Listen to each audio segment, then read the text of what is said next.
তৃতীয় স্থান অর্জন করে তৃতীয় নম্বর পুরস্কার নিতে যাচ্ছে। সবাই আয়মানের পড়াতে হাততালি দাও।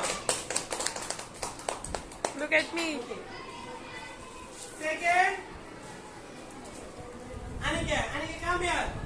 Anika, 4.42 পেয়ে আইমানের পাশে 4.42 এবং আনিকা পাশে 4.42। তবে দুর্ভাগ্য আইমানের জন্য, আর সৌভাগ্য হচ্ছে আমাদের আনিকার জন্য। আবারও সে তার দ্বিতীয় স্থান অর্জন, 1 নাম্বার বেশি পেয়ে সে তার দ্বিতীয় স্থান অর্জন করে।